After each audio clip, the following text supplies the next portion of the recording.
Hey there, welcome to Shadow Archives. I have some news for you. A while back, I asked where you'd prefer ads, and you know what? The response was clear. Most of you said no ads at all would be better. So I've made a decision. I've turned off monetization completely. From now on, it's ad-free, just like when I started this channel. If you do see any ads, that's YouTube placing them automatically, not me. From my side, no interruptions, just pure storytelling. Before we begin, feel free to leave a comment and tell me where you're listening from tonight. And if you enjoy these stories, please like the video and subscribe to the channel. Now get comfortable, take a deep breath, and let's begin.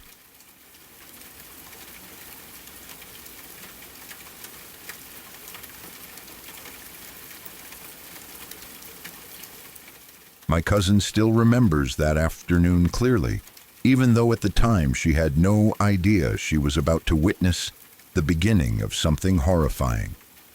It was the middle of summer, the kind of heat that presses down on everything and makes even simple movements feel exhausting. The air was dry, the sun was harsh, and the road outside their house shimmered slightly from the heat. It was a quiet day, nothing unusual, until there was a knock at the door. When my cousin opened it, she immediately knew something was wrong. The woman standing there was her neighbor, someone they all knew fairly well. She lived about 3 miles away, down a long dirt road, not the kind of distance people casually walk in that heat, especially not this woman. She was not someone who enjoyed walking long distances, and she definitely wasn't the type to show up unannounced. Seeing her there, sweaty and breathing hard, was strange enough on its own, but it was her behavior that really set off alarm bells. She was jittery, unable to stand still. Her hands shook slightly as she spoke, and her eyes kept darting around the room as if she expected something terrible to happen at any second. She kept repeating herself, talking in circles, saying she hadn't heard from her husband all day. She said she was worried. She said she was scared to go home. The way she said it wasn't calm or logical. It sounded panicked, almost desperate, like she was trying to convince herself more than anyone else. At first, my cousin thought maybe there had been an argument, or maybe her husband hadn't answered his phone and she was overreacting. But something felt off. The woman didn't sit down properly. She perched on the edge of the chair, bouncing her leg, rubbing her arms, wiping sweat from her face, even though there was a fan running in the room. She kept glancing toward the door, then away, as if the thought of going back outside terrified her. While the neighbor talked, my cousin's mom walked into the room. She only stayed for a moment, but her expression changed almost instantly. She didn't interrupt or ask questions. Instead, she quietly walked over to my cousin and gently pulled her aside, out of the neighbor's earshot. In a low voice, she told my cousin to keep the woman talking. Ask her questions. Don't let her leave. She said she was going to call the police. My cousin was confused and asked why. That's when her mom told her what she had noticed. On the front of the woman's dress, near the hem, was a dark, sticky-looking chunk of something that resembled raw hamburger meat. It was smeared into the fabric, dried slightly at the edges. At first glance, it could have been food, but the placement didn't make sense, and the smell was wrong. Faint, metallic, not like something from a kitchen accident. Her mom didn't say it out loud in the room, but she suspected blood, and not just a little. She thought the woman might be in shock, that something very bad had happened back at her house. My cousin swallowed hard, but did exactly what she was told. She went back to the living room and gently kept the conversation going. She asked about her husband, about when she last saw him, about why she was afraid to go home. The woman's answers were scattered and inconsistent. No, she said he had been busy. She said he was always in the way. She laughed at odd moments, then suddenly went quiet, staring at nothing. Minutes felt like hours while they waited. When the police arrived, the woman jumped slightly, as if startled by the sound of authority entering the house. The officers spoke calmly and asked her to step outside with them. She complied, still jittery. still not making much sense. She repeated that she hadn't heard from her husband and that she didn't want to go home. She never once asked them to check on him. That detail would stand out later. The officers decided to do a welfare check at her house. What they found there confirmed everyone's worst fears. Inside the house, the air was heavy and stale. The living room was quiet, almost unnaturally so. The first thing they noticed was the recliner. It was soaked in blood, not splattered or spotted, but deeply saturated, as if someone had been sitting there while bleeding heavily for a long time. The fabric was dark and stiff, and the smell was unmistakable. From the recliner, there was a trail of blood leading toward the stairs. The trail wasn't a single smear. It showed handprints, drops, streaks, evidence of someone struggling to move while injured. Halfway up the stairs, the officers found something that made even experienced professionals pause. They found fingers, several of them.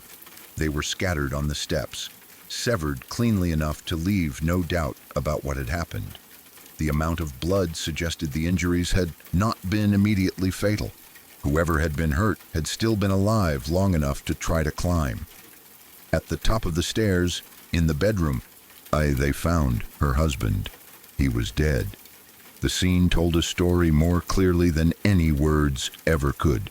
He had been attacked with a butcher knife. The wounds were violent and intentional. This was not self-defense. This was not an accident. This was rage, or something colder than rage. When the woman was questioned, the truth came out. She admitted that she had killed him. She said it without emotion, without tears, as if she were explaining something minor and inconvenient. She said she did it because he was taking up too much of her time. That was it. No argument, no long explanation, just that simple, chilling reason. She had attacked him while he was sitting in his recliner. When she left him, she believed he was dead. But he wasn't. He had somehow managed to get up, injured, bleeding, likely in unbearable pain. He started toward the stairs. He was trying to reach the bedroom where the phone was. He was trying to call for help. She heard him moving. Instead of leaving, she attacked him again. On the stairs, she cut off several of his fingers. The injuries were so severe that he could no longer continue. He collapsed. He went still. She believed he was dead then. Satisfied, she left the house. He almost made it to the phone. That detail haunts everyone who hears this story. The idea that he was so close to saving himself, that survival was only a few steps away, makes the whole thing unbearable. Those last moments, alone in the house, bleeding, trying to climb the stairs, are impossible to imagine without feeling sick. After she left, she didn't call for help. She didn't run to the police. Instead, she walked 3 miles in the heat, through dirt roads, to my cousin's house. She sat in their living room, jittery and smiling at the wrong times, with pieces of her husband still on her dress. Looking back, my cousin realizes how close they all were to danger themselves. If her mom hadn't noticed the stain, if she hadn't trusted her instincts, if they had let the woman leave and go back home, anything could have happened. No one knows what she might have done next or who else she might have hurt. The woman was arrested and charged. The case shook the entire community. People struggled to understand how someone could commit such violence and then calmly walk to a neighbor's house as if nothing had happened. Friends and neighbors replayed every interaction they had ever had with her, looking for signs they might have missed. But sometimes there are no signs, and sometimes people carry something dark and hidden, and it only reveals itself when it's too late. For my cousin, the memory never fully faded. She still remembers the way the woman's leg bounced nervously, the way her eyes wouldn't settle, the way her mom's voice dropped when she said to keep her talking. She remembers the heat of that day, the quiet of the house before the police arrived, and the feeling that something was deeply wrong even before anyone knew the truth. What stays with her most is the small details, The stain on the dress, the fact that the woman never once asked the police to help her husband, the knowledge that someone could sit across from you, smiling and talking, while hiding something so horrific. It changed the way she sees people. It made her understand that danger doesn't always look dangerous. Sometimes it looks like a neighbor asking for company on a hot summer day.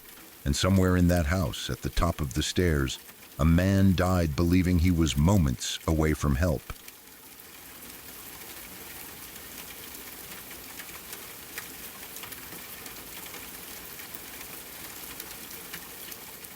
It started in a quiet, rural part of Wisconsin, the kind of place where nothing ever seems to happen. Long stretches of road, houses spaced far apart, neighbors who recognize each other's cars rather than faces. The sort of community where people don't lock their doors religiously, and where kids still get on the school bus each morning without a second thought. It was there just last year that a family was found murdered inside their own home. The parents were dead when police arrived. The call had gone out quickly, and officers were on the scene in roughly 4 minutes, which in a rural area is almost unheard of. Even with that rapid response, it was already too late. There were no signs of life. And more unsettling than the crime itself was what wasn't there.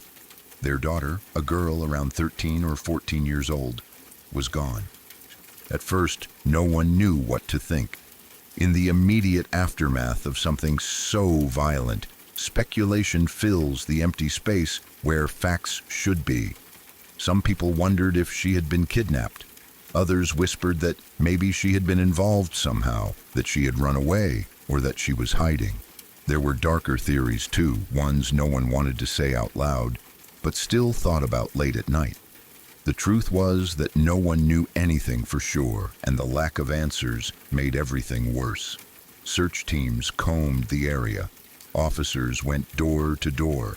Volunteers walked fields and forests, calling her name into the cold air. Tips came in, most of them useless. Days passed, then weeks. With every passing hour, the chances of finding her alive felt like they were slipping away. In missing person cases, time is cruel. The longer someone is gone, the quieter the hope becomes. The story spread beyond the local community. People across the state and beyond heard about the girl who vanished after her parents were murdered. Her face appeared on news broadcasts and social media posts. Candlelight vigils were held. Strangers prayed for her, even as many privately accepted the idea that she was probably dead. In cases like this, happy endings are rare, and everyone knows it. Winter set in, hard and unforgiving. Northern Wisconsin winters are brutal, with deep snow, freezing temperatures, and long nights. Any thought that a child could survive outside for long was impossible. If she had been taken, the assumption was that she was either no longer alive or would never be found. As weeks turned into months, the case grew cold in more ways than one. By 88 days passed, nearly 3 months after her disappearance, on a freezing winter day, something unbelievable happened. In a small town roughly 40 minutes away from her home, a woman was walking her dog. It was an ordinary moment, the kind that blends into every other day. Then, out of nowhere, a girl ran into the street. She was frantic, thin, exhausted. She didn't look like someone who had simply run away. She looked like someone who had been surviving something. The woman stopped, confused and alarmed, and listened as the girl spoke. It didn't take long to realize who she was. Against every expectation, the missing girl was alive. She had been held captive the entire time. For 88 days, she had been confined in a place she couldn't leave, controlled by someone she didn't know, cut off from the world while the rest of it slowly gave up hope. Somehow she had managed to escape in the dead of winter and run until she found help. The relief was overwhelming. People cried, communities celebrated, news outlets called it a miracle. And for a brief moment, the story felt like it might finally end on a note of hope. But then the details came out. The man who murdered her parents and abducted her was not someone from her past. He was not a family friend, a neighbor, a teacher, or someone who had been lurking in her life. He had never spoken to her. He had never messaged her. He had never followed her online or tried to groom her in any way. She had never met him. One ordinary morning, he was driving to a new job. It was a job he would only keep for a single day, though that detail hardly matters compared to what followed. As he drove, he saw her. She was getting on her school bus, doing nothing unusual, just another kid starting another school day. From a distance of about 100 feet, he noticed her, and in that moment he decided that he was going to take her. There was no long-term planning, no build-up, no warning signs anyone could have noticed. He didn't know her name. He didn't know her family. He didn't know anything about her life. But he decided right then and there that he would murder her parents and abduct her. That single impulsive decision destroyed an entire family. This is the part that lingers, the part that people can't stop thinking about once they hear it. We are taught over and over again that danger comes with signs, that predators groom their victims, that there are red flags, moments where something feels off if you're paying attention. We tell ourselves these things because they give us a sense of control. If there are warning signs, then maybe we can avoid becoming a victim. But in this case, there were none. The girl didn't make a mistake. She didn't trust the wrong person. Her parents didn't fail to protect her. They weren't careless or reckless. They were simply living their lives in a place they believed was safe, raising their child the best they could. And none of it mattered. A stranger saw their daughter for a few seconds and decided to end their lives. The randomness of it is what makes the story truly terrifying. Not just that something horrible happened, but that it happened without reason, without provocation, and without any realistic way to prevent it.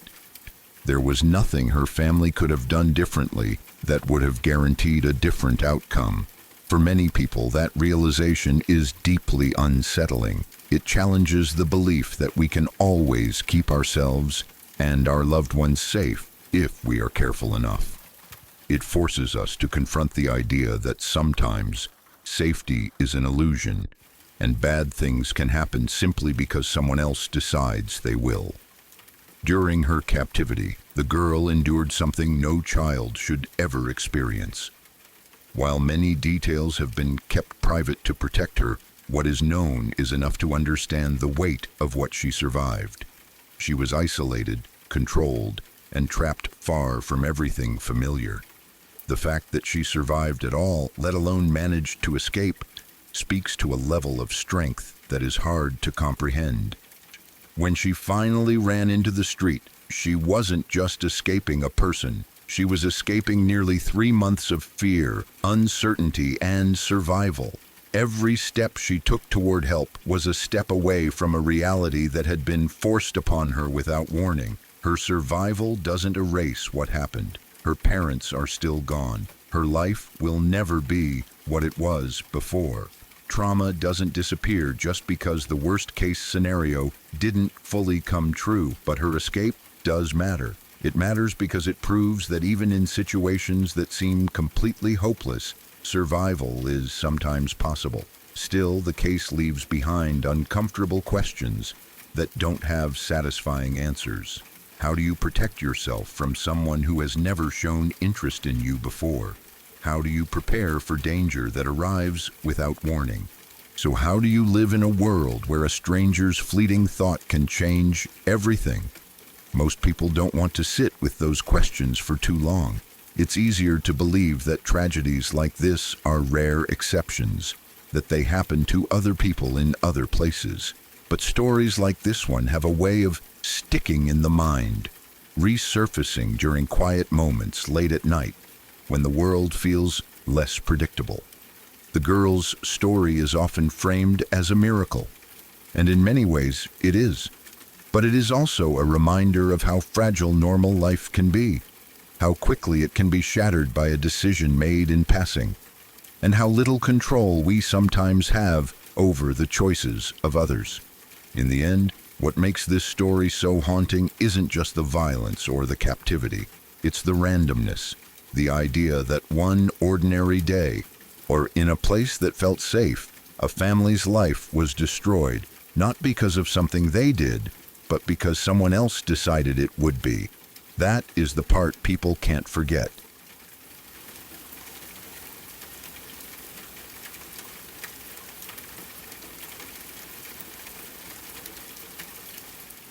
In 1982, a series of deaths shook the Chicago metropolitan area and quietly changed the way people across the world thought about something as simple as taking medicine.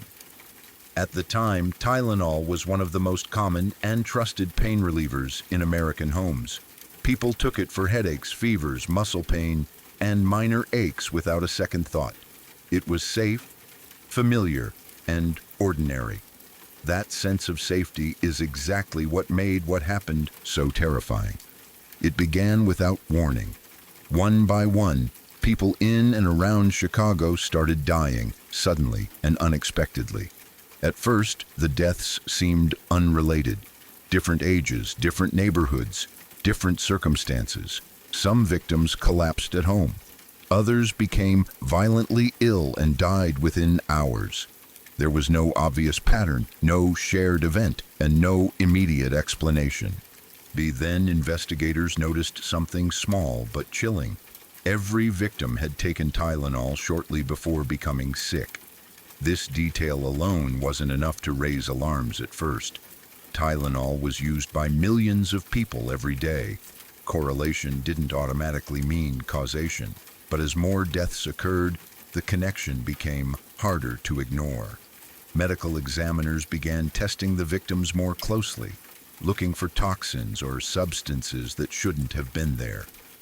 What they found was horrifying. The Tylenol capsules taken by the victims had been laced with potassium cyanide, a fast-acting and extremely deadly poison. Ingesting even a small amount could kill someone within minutes. The victims had no chance. They took the medication expecting relief, and instead, they swallowed something lethal. By the time authorities fully understood what was happening, 7 people were dead. The realization sent shockwaves through Chicago. This wasn't an isolated accident or a manufacturing mistake. This was deliberate. Someone had taken Tylenol capsules, added poison to them, and put them back on store shelves for unsuspecting people to buy. The poisonings were random. The victims didn't know each other. They weren't targeted for personal reasons. They were chosen simply because they trusted a product that had always been safe before. Fear spread quickly. People were told to stop taking Tylenol immediately. Bottles were pulled from shelves across the city, then across the country. Pharmacies emptied. Medicine cabinets were checked. Families threw away pills they had used for years without concern. Parents panicked while wondering if they had unknowingly given poisoned medicine to their children. The randomness of the crime made it even worse. There was no way to know which bottle was safe and which wasn't. 2 identical bottles sitting side by side could have completely different outcomes. One could relieve a headache, the other could kill you. As the investigation unfolded, it became clear that the poisoning didn't happen at the factory. Johnson & Johnson, the company that made Tylenol, tested their production facilities and found no contamination. This meant the capsules had been tampered with after they were already in stores. Someone had purchased the medicine, altered it, and returned it to shelves. That detail introduced a terrifying idea. Anyone could do this. The capsules themselves made the situation even more dangerous. At the time, Tylenol was sold in easily opened gelatin capsules. They could be pulled apart, filled with poison, and resealed without leaving obvious signs. Consumers had no way to tell if a capsule had been tampered with just by looking at it. Police launched one of the largest investigations in Chicago's history. They traced where each victim had bought their Tylenol, trying to find overlap. They searched stores, interviewed employees, and followed every lead they could find. Tips poured in from the public. Some were sincere, some were cruel hoaxes, some were simply people terrified and desperate to help. Despite the massive effort, investigators hit a wall. No suspect was ever conclusively identified. No one was charged. No one was convicted. The person responsible for the poisonings vanished into history, leaving behind only questions and fear. As if the original tragedy wasn't enough, the case had another dark effect. Copycat crimes followed. Once the public understood how easily medication could be tampered with, other poisonings occurred in different places. Some were fatal. Others caused injuries. The damage rippled outward, turning a single crime into a nationwide crisis of trust. People no longer felt safe doing something as basic as taking pain relief. For Johnson & Johnson, the situation was catastrophic. Tylenol wasn't just a product. It was one of their flagship brands, a household name. The poisonings threatened not only lives, but the company's existence. How they responded would determine whether people ever trusted them again. Instead of denying responsibility or minimizing the danger, the company took an approach that was almost unheard of at the time. They acted quickly and publicly. Johnson & Johnson immediately warned consumers not to use Tylenol, even before authorities forced them to. They issued nationwide recalls, pulling millions of bottles off shelves. The cost was enormous, but the priority was clear: stop more people from getting hurt. They worked closely with law enforcement and health officials, sharing information openly. They used media outlets to spread warnings, understanding that fear spread faster than official reports ever could. Their message was direct and urgent. Don't take the product until it's safe. This response likely saved lives. The company didn't stop there. They began rethinking how medicine was packaged altogether. What came out of this tragedy reshaped the entire pharmaceutical industry. Tamper-resistant packaging became the standard. Seals were added. In plastic wraps, foil barriers, boxes that had to be opened in ways that made tampering obvious. Capsules were redesigned. Tablets replaced easily opened pills. The goal was simple. If someone tried to alter the product, consumers would know immediately. These changes didn't just apply to Tylenol. They applied to nearly all over-the-counter medications. What had once been optional became mandatory. The federal government stepped in as well. New anti-tampering laws were passed, making it a serious crime to interfere with consumer products. Penalties were increased. Oversight improved. The legal system recognized that product tampering wasn't just vandalism or mischief. It was a form of mass violence. The Chicago Tylenol murders fundamentally changed how society thought about safety. Before 1982, people assumed that items on store shelves were safe by default. Afterward, that assumption was gone. The victims became symbols of that shift. They weren't reckless. They weren't careless. They did exactly what millions of people did every day. They took a trusted medicine as directed. Their deaths weren't the result of personal choices. They were the result of someone exploiting trust. That's why the case still lingers in public memory. The lack of closure makes it even harder to accept. There is no name to attach to the crime, no trial transcript, no confession. The person responsible was never held accountable, and the motive remains unknown. Some believe it was done for attention. Others think it was an experiment in chaos. A few speculate about extortion or resentment toward corporations. None of these theories have ever been proven.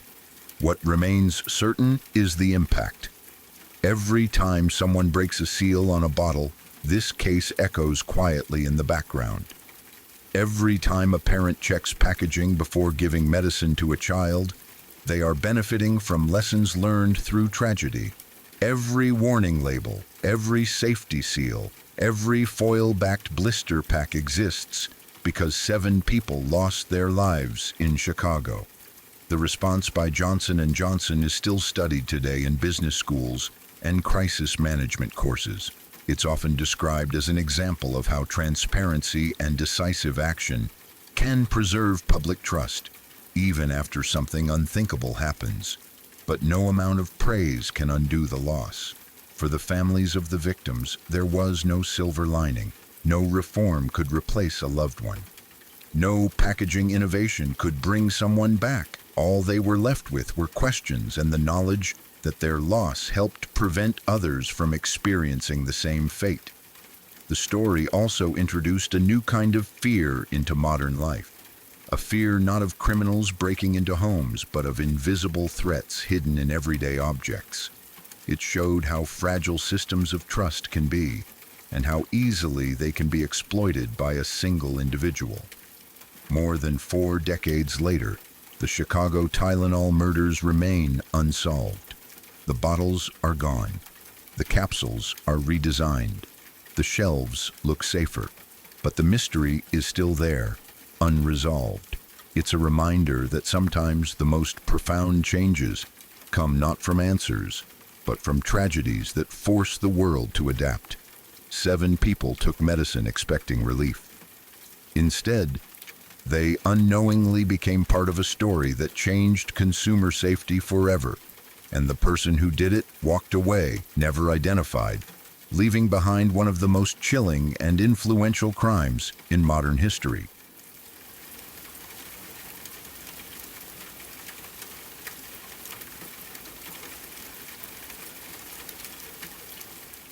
For a long time, no one even knew how to describe what was happening. It didn't fit neatly into any category people were used to. It wasn't a single violent crime. It wasn't a break-in for money. It wasn't something that left obvious physical evidence behind. It was something quieter, slower, and in some ways more unsettling because of how long it was allowed to continue. It started in a furniture store. This was a small town, the kind where most people knew each other, or at least recognized familiar faces. The furniture store was one of those places people visited when they were settling down, redecorating, or trying to make a house feel more like home. It should have been ordinary, harmless, boring even. That's where he would appear. At first, he didn't do anything that crossed a clear line. See, he would stand nearby while women looked at chairs, couches, or tables. He never touched anyone. He never raised his voice. He just lingered too close for too long. His presence felt wrong in a way that was hard to explain. Women noticed him watching them, not casually the way someone glances around a store. He watched intently, studied, followed them from aisle to aisle. If a woman stopped to look at a chair, he would drift over and stand nearby, pretending to browse while keeping his eyes on her. Then he would make comments, not outright threats, not insults, just strange, unsettling remarks that felt personal even though they weren't. Things like, "That chair would look nice in my den," said with a tone that made it clear he wasn't really talking about furniture. Sometimes he would smile when he said it, sometimes he wouldn't. Either way, the effect was the same. Women felt uncomfortable, uneasy, and watched. They would laugh it off at first, or ignore him, or move to another section of the store, and he would follow. Some women complained to employees. The employees shrugged. He hadn't done anything illegal. He was just talking, just shopping, just being odd. People in small towns learn early that being strange isn't the same as being dangerous, and that assumption would prove costly. What no one realized at first was that he wasn't just watching women in the store. He was watching them leave. One night, after a woman finished shopping and went home, something happened that changed everything. She had no idea she was being followed. She drove home like she always did, parked, and went inside. The house was quiet, normal, safe, or so she thought. At some point later that evening, she entered her living room. That's when he jumped out. He had already been inside. He screamed, "I knew you took my chair!" The shock alone was enough to send her into panic. He didn't just scare her and run. He chased her, yelling, screaming, accusing her of stealing something that had never belonged to him. She ran through her own house, terrified, not understanding how a stranger knew where she lived or how he had gotten inside. Eventually, she escaped and got help. When the police were called, the response was underwhelming. He hadn't hurt her physically. He claimed it was a misunderstanding, a joke gone wrong, a prank. No stolen property, no clear evidence, no arrest. People told her she was lucky. Word spread quietly among women in town. Warnings passed in hushed conversations. The people told each other to be careful, to lock doors, to trust their instincts. But there was no official action, no public acknowledgement that something was very wrong. And then it happened again. Another woman, same pattern, furniture store, lingering comments, being watched. Followed home, a break-in, waiting in the living room, jumping out, screaming accusations about a chair, chasing her through her own house, over and over. This wasn't a one-time incident, it wasn't 2 or 3. This went on for 5 years. 5 years of women living in fear, knowing that something could happen to them simply for shopping alone. 5 years of break-ins that were treated as nuisances rather than crimes. 5 years of terror dismissed as exaggeration. The man became a ghost story people told each other, except he was real. So what made it worse was how calculated it all was. He didn't attack randomly. He chose women who were alone. He chose moments when they were vulnerable. He invaded the most private space a person has, their home, and turned it into a place of fear. And he always used the same phrase. "I knew you took my chair." It was absurd on the surface, but deeply disturbing underneath. It wasn't about furniture, it was about control, about ownership, about the idea that he believed these women had taken something that belonged to him, simply by existing and making choices without him. People eventually began to realize something even more disturbing. The police weren't doing nothing because they didn't care. They were doing nothing because of who he was related to. He was the sheriff's brother. That fact spread quietly, like poison through the town. Once people understood it, everything else made horrible sense. Reports went nowhere. Complaints disappeared. Calls were minimized. Victims were subtly discouraged from pushing further. In a small town, power doesn't need to announce itself. It just has to exist. Women who went to the police were met with skepticism. They were asked if they were sure, if they had misunderstood, if maybe they had exaggerated out of fear.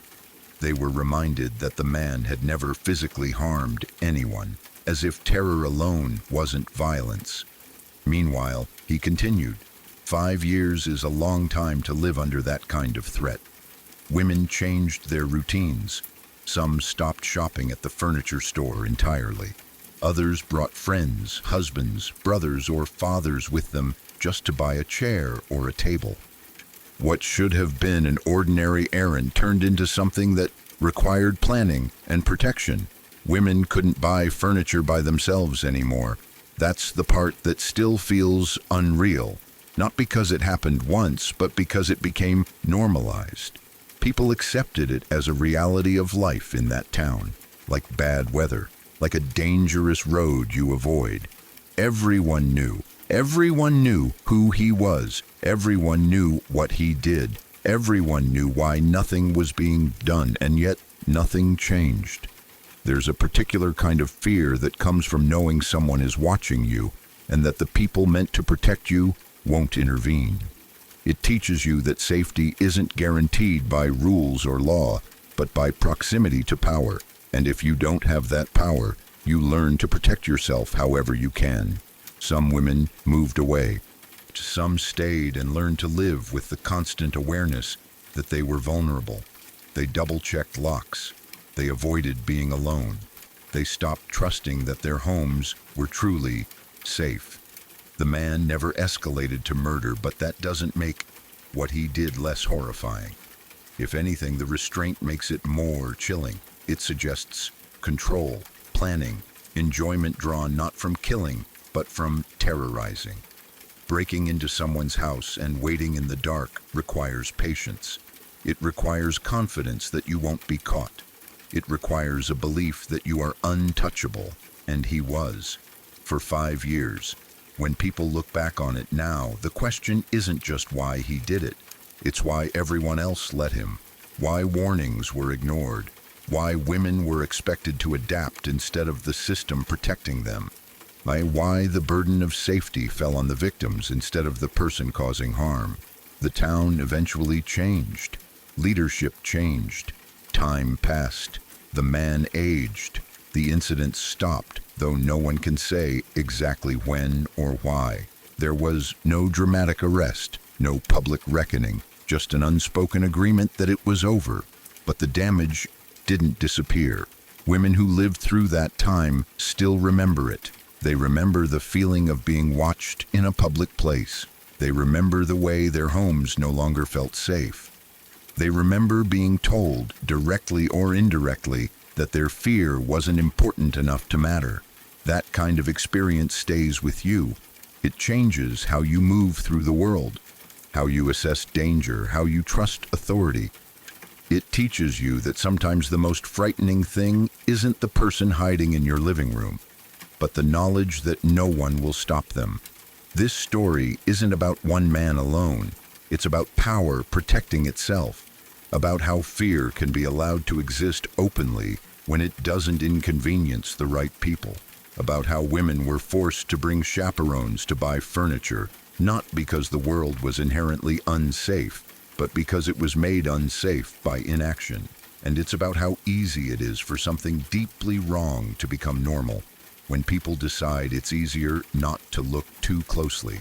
5 years. That's how long it lasted. And for the women who lived through it, 5 years was more than enough to change them forever.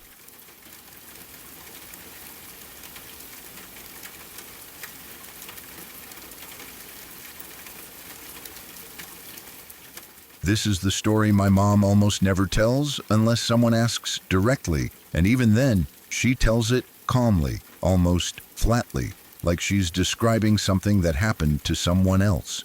But every time I hear it, I'm left shaken, not just by what happened, but by how close it came to rewriting everything that came after. This is the one that still haunts me, because it's impossible not to think about how different my life would be if she had reacted even slightly differently. It was late. She had just finished closing up after work. The bar was quiet, empty, stripped of the noise and energy it carried during business hours. Chairs were stacked, lights were off or dimmed, doors locked. That familiar feeling of relief mixed with exhaustion had set in. Closing shifts do that to you.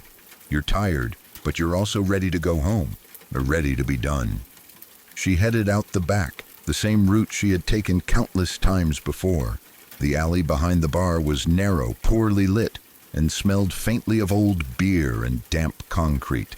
It wasn't a place you lingered, but it was familiar enough that it didn't immediately register as dangerous. Routine has a way of dulling your sense of threat. Her car was parked not far away. She walked toward it, keys already in her hand. Mind probably halfway somewhere else. Home, bed, sleep. The normal things you think about at the end of a long shift. She reached her car and was just about to unlock the door when everything changed. A man stepped out and confronted her. There was no warning. No footsteps, she noticed. No sound that gave him away ahead of time. One moment she was alone, the next she wasn't. He had a gun, not a small one, not something that could be mistaken for anything else. It had a long barrel, unmistakable even in the dim light. He pointed it directly at her. There was no confusion about what he wanted or how serious he was. He told her to get into his car. The words were simple, flat, commanding. This wasn't a conversation. It wasn't a threat wrapped in uncertainty. It was a demand, backed by the weight of a weapon that could end her life in a second. Time did something strange in that moment. My mom later said it felt both incredibly fast and impossibly slow. Her heart was pounding so hard she could feel it in her throat. Her mouth went dry, her body flooded with adrenaline. Most people imagine they know how they would react in a situation like that. They imagine bravery or panic, compliance or escape. The truth is, you don't know until it happens, and when it does, your body often decides before your mind catches up. She did not scream, she did not freeze, she did not comply. Instead, she did something that still sounds unreal to me every time I hear it. She grabbed the barrel of the gun, not the handle, not his arm, the barrel itself. She forced it upward, pointing it toward the sky, away from her body, away from her head, away from her chest. And before he could fully process what was happening, she pulled the trigger. The gun went off. Then again, and again. Every shot discharged upward into the night. In seconds, the gun was empty. The sound must have been deafening.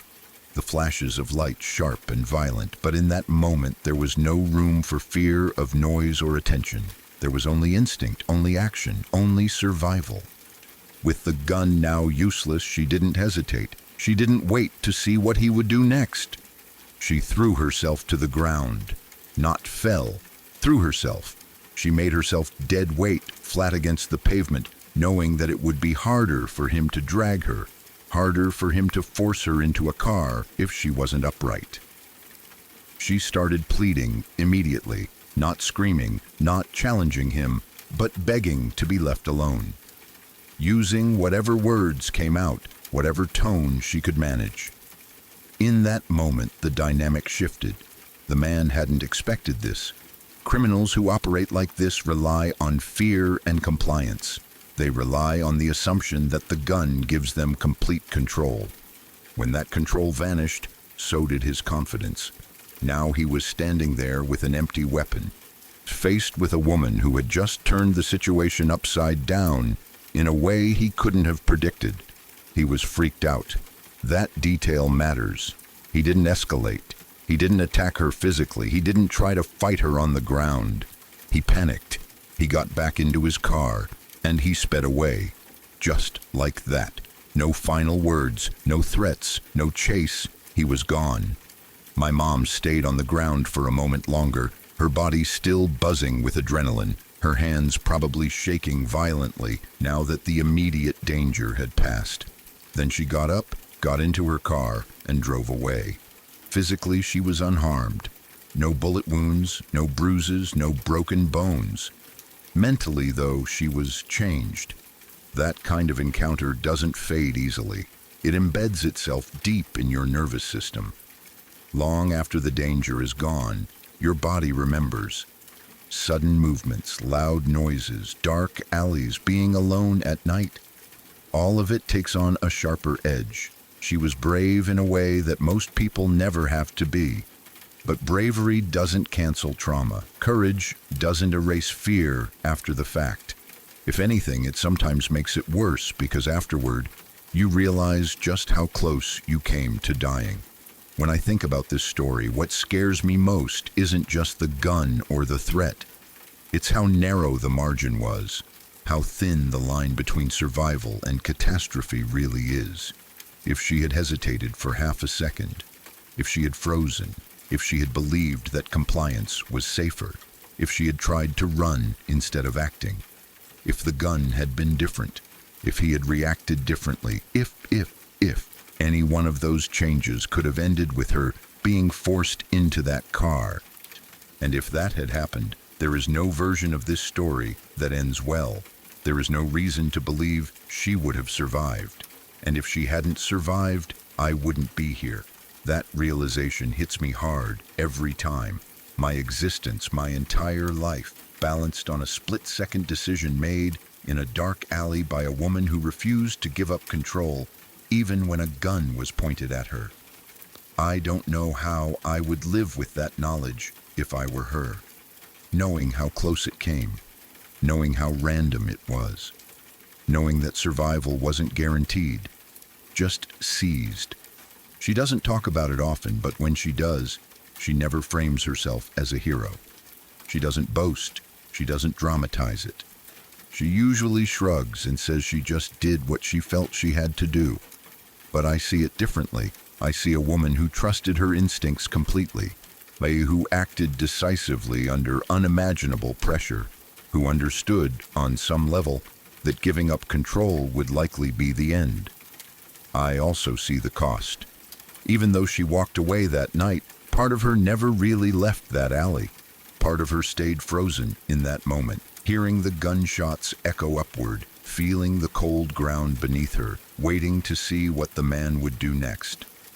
I think about it sometimes when I'm lying awake at night, when my mind drifts to uncomfortable places.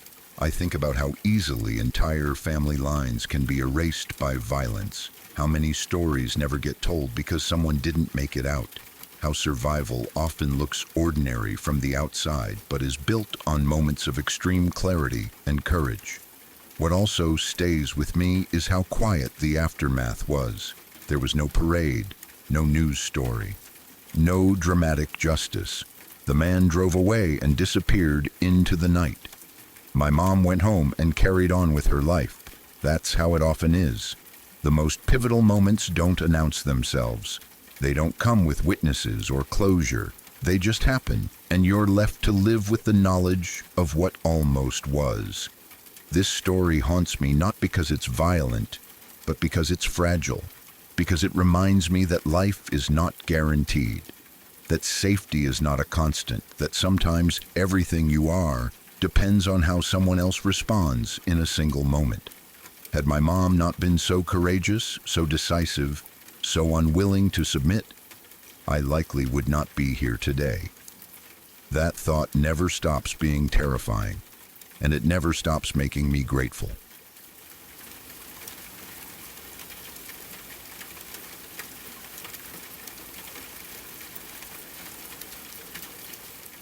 This is one of those stories that feels impossible to reconcile with what people expect violence to look like. There is no chaos at the beginning, no visible breakdown, no spiral that others notice in time to intervene. Instead, everything unfolds quietly, methodically, and with a level of control that makes it even more disturbing the longer you sit with it. He was an American diplomat, a man who by every external measure had succeeded. He was highly educated, fluent in 5 different languages, and trusted to represent the United States abroad. His career had taken him all over the world.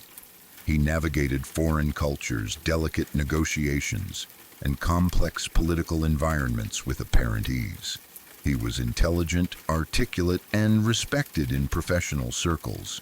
He had married his high school sweetheart. Together, they built what appeared to be a stable and accomplished life. They had 3 sons, boys who were still young enough to believe their home was safe and predictable. To outsiders, this was a family that seemed firmly rooted in achievement and normalcy. There were no public signs of violence, no criminal record, no obvious warning labels. Eventually, he accepted a posting in Washington, D.C. For someone in his position, Washington was not just another assignment. It was a proving ground. Promotions mattered. Reputation mattered. Advancement was closely tied to identity. For many career diplomats, success was not just professional, it was personal. On a particular day, he learned that he had not been promoted. This detail matters because of how unremarkable the immediate response was. There was no outburst, no argument, no dramatic confrontation. He did not yell or storm out. He calmly left the office as if nothing out of the ordinary had occurred. Co-workers later recalled nothing that stood out about his demeanor. He did not appear angry or distressed. He simply walked away. From there, he began a sequence of actions that were deliberate, purposeful, and terrifying in hindsight. He drove to a bank and withdrew money. Then he drove to a hardware store. Inside that store, he purchased a shovel, a pitchfork, and a hammer. These were not items chosen at random. Each one had a function. Each one would later play a role. At the time, no one noticed. A man buying tools does not raise suspicion. Nothing about the transaction triggered alarms. The cashier did not know they were witnessing the logistical planning of a massacre. He then drove home. What happened next defies easy explanation, not because it is unclear, but because it is so starkly at odds with the life he had lived up until that moment. He entered his house and went to his mother. Using the hammer, he beat her to death. Then he went to his wife. She was asleep. He killed her next. Then he moved through the house to the bedrooms of his sons. They were 5, 10, and 14 years old. They were asleep. One by one, he murdered all 3 of them. There is no evidence of hesitation, no indication that he stopped or reconsidered. The sequence suggests determination rather than frenzy. This was not an explosion of rage that burned itself out. It was a task carried out to completion. Afterward, he did not collapse. He did not call for help. He did not turn himself in. He loaded the bodies of his mother, his wife, and his 3 sons into a station wagon. Then he drove. He traveled roughly 275 miles, leaving behind everything familiar, heading toward a densely wooded area. This was not a random destination. He chose a place where isolation would work in his favor, where the landscape itself would conceal what he intended to do. Once there, he removed the bodies from the vehicle and set them on fire. Fire is a deliberate choice. It destroys evidence. It complicates identification. It creates confusion. It suggests foresight rather than panic. When authorities began to investigate, they found the burned remains and traced them back to him. The scope of what had happened became clear quickly. This was not a disappearance. This was a family annihilation. Law enforcement began searching for him immediately. They tracked his movements across the United States, following financial records, witness sightings, and physical clues. Eventually, they located his car, abandoned in the Great Smoky Mountains. The area is vast, rugged, and heavily forested. It is the kind of terrain where a person can vanish easily, especially if they are determined to do so. From that point on, the trail went cold. Search teams were unable to locate him. There were no confirmed sightings. No body was found. No definitive evidence of suicide. Nothing that would allow authorities to close the case. He simply disappeared. Over the years, investigators considered multiple possibilities: that he died in the wilderness, that he assumed a new identity, that he fled the country using his knowledge of languages and international systems, that he blended into a place where no one would question his presence. What makes this case particularly unsettling is that none of those possibilities can be ruled out. He was intelligent. He understood bureaucracy. He understood how systems work and where they fail. He knew how borders functioned and how identities could be obscured. If anyone had the skill set to disappear intentionally, it was him. Because of that, he remains one of the most infamous fugitives in American history. He has been featured on the FBI's 10 Most Wanted list for decades. If he is still alive today, he would be around 81 years old. That detail alone is chilling. The idea that someone capable of this level of violence could still be alive somewhere, aging quietly, living an ordinary life, is deeply unsettling. But the true horror of this story does not lie only in the murders themselves. It lies in the absence of a clear motive that feels proportionate to the crime. He was not facing criminal charges. He was not exposed in a scandal. He was not about to lose his family. He had suffered a professional disappointment, yes, but one that countless people experience without resorting to violence. And yet, in his mind, that moment was enough to justify erasing his entire family. This raises questions that have no satisfying answers. What was happening inside his head long before that day? Were there signs that went unnoticed? Did he carry resentments, fantasies, or rigid beliefs about success and failure that no one else could see? Or was this a sudden psychological collapse triggered by something that struck at the core of his identity? Some experts suggest that cases like this involve a fragile self-image, where professional success is tied so tightly to self-worth that failure becomes intolerable. In those situations, family members can be viewed not as individuals, but as extensions of the self. When the self collapses, everything attached to it is destroyed as well. Others argue that this explanation still falls short, that even extreme narcissism does not fully account for the brutality or the planning, that something deeper and darker must have been present long before the promotion decision.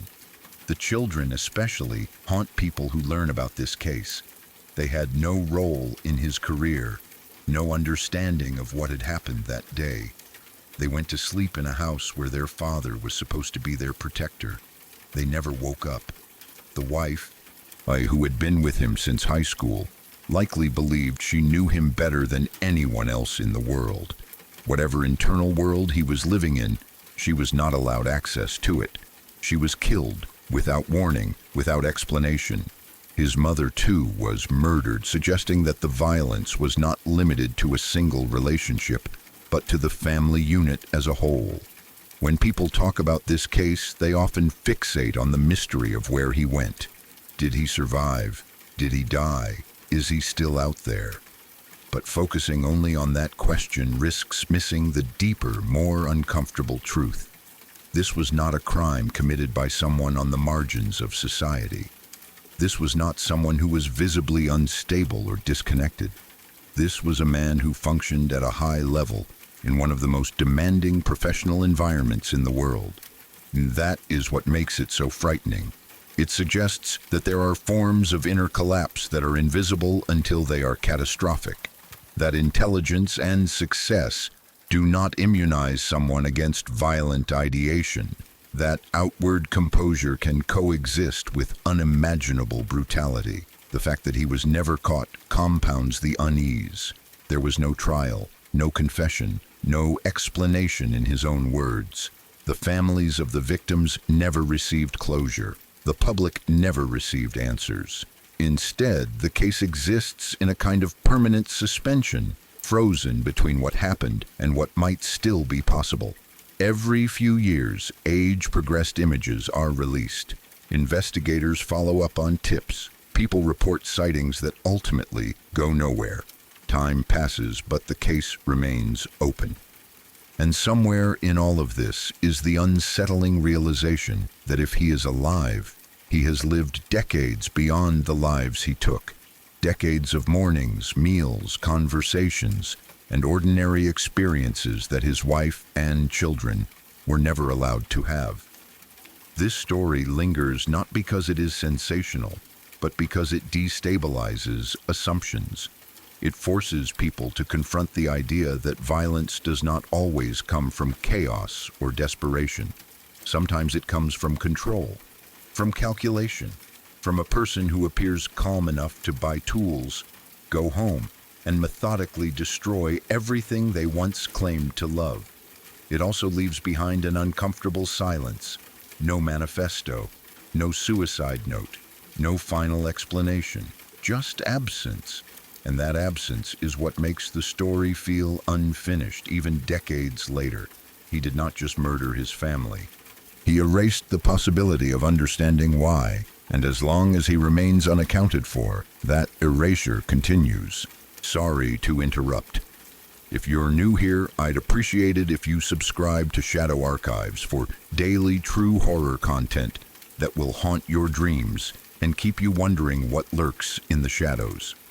And don't forget to tap the notification bell so you never miss a new story when the darkness calls out to you.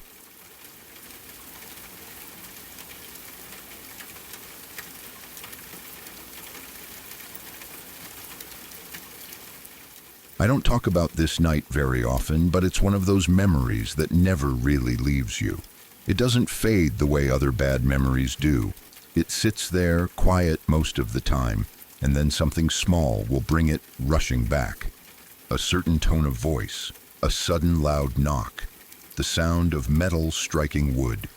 Even now, years later, my body still reacts before my mind catches up. At the time, I was in my early 20s. I had recently moved into a new rental house with a friend. The place was up in the hills, on almost an acre of land, set back from the road and surrounded by trees. It felt secluded in a peaceful way during the day, the kind of place you choose because you want distance from noise and people. At night, though, that same isolation could turn unsettling very quickly. I had an ex-girlfriend who was unstable and abusive. When we were together, she had been verbally cruel and physically violent more than once. Getting out of that relationship hadn't been easy, and even after it ended, I carried a constant low-level fear that she might show up one day. I tried to tell myself that was paranoia, that she'd eventually move on, that I was safe now. I was wrong. One night she showed up unannounced at the new house. My friend and I were inside, winding down. We had just smoked a little weed, nothing heavy, but enough that we weren't thinking as clearly as we should have been. We were relaxed, distracted, and not in the best position to make smart decisions. Looking back, that detail matters, not as an excuse, but as context for why we did what we did next. Suddenly, we heard shouting. At first, it didn't even register that it was her. The sound carried strangely up there, echoing off the hills. Then I recognized her voice. She was standing in the driveway, yelling, taunting, calling out insults. She was saying vicious, personal things she knew would hurt. My stomach dropped. My heart started racing so hard, it felt like it was slamming against my ribs. We were terrified. This wasn't just an awkward confrontation with an angry ex. This was someone who had already hurt me before. Someone who didn't respect boundaries, someone who fed off chaos and fear. And she had shown up at our secluded house late at night, clearly unhinged. We should have called the cops immediately. We didn't. Part of it was fear, part of it was denial, part of it was the weed, which had us second-guessing ourselves and downplaying the seriousness of the situation. We convinced ourselves that if we just waited it out, she would get bored and leave. That was our first bad decision. The doors were locked, and after a few minutes of listening to her rant outside, we decided to go upstairs to my room and hide out. We thought being out of sight would make her leave faster. We didn't want to engage. We didn't want to escalate things. That was our second bad decision. This was before cell phones were common. We had a cordless phone, but we left it downstairs in the living area when we went up. At the time, that didn't feel like a big deal. We didn't fully grasp how fast things could spiral. The house had an attached tool shed on one side. At some point, she went in there. We heard the noise first. Metal clinking. The scrape of tools being moved. Then silence. A kind of silence that's worse than shouting because you know something is happening, but you don't know what. Then we heard her outside again. She had found a claw hammer. The first thing she did was go after my car. I heard the hood pop. I heard metal being struck. Later, I found that she had trashed my distributor cap and wire leads. At the time, I didn't even care about the car. That damage was almost comforting because it meant her anger was focused on something that wasn't us. At least for the moment. That relief didn't last. Next, she went to the back of the house. There was a sliding glass door that led into the kitchen. I don't know how long it took her, but she managed to jimmy it open. The sound of glass shifting and the frame giving way is something I can still hear in my head. She was inside. The moment we realized that, fear took on a different shape. This wasn't someone yelling from the driveway anymore. This was an intruder, someone with a weapon, someone who had already demonstrated she was willing to destroy property and ignore boundaries. We heard her banging around downstairs, cabinets, furniture, footsteps. It felt like an eternity, but it was probably only a minute or two. Every sound made my heart jump. I remember holding my breath, listening, trying to pinpoint where she was. Then the footsteps started toward the stairs. The upstairs of the house had been added on later. It used to be a garage converted into living space with 2 bedrooms added above it. The interior doors up there were solid oak. See, heavy, sturdy. At the time, I was grateful for that. In a way, I'd never been grateful for a door before. She reached my bedroom door. What followed was one of the most terrifying experiences of my life. She started cycling through emotions rapidly. One moment she was crying, pleading, begging me to come out and talk to her. Her voice sounded broken, desperate. The next moment she was screaming insults, hurling homophobic slurs, saying things designed to humiliate and provoke. It was like listening to multiple people take turns speaking through the same mouth. Then she started hitting the door with the hammer. The sound of metal striking solid wood echoed through the hallway. Each hit sent a shock through my body.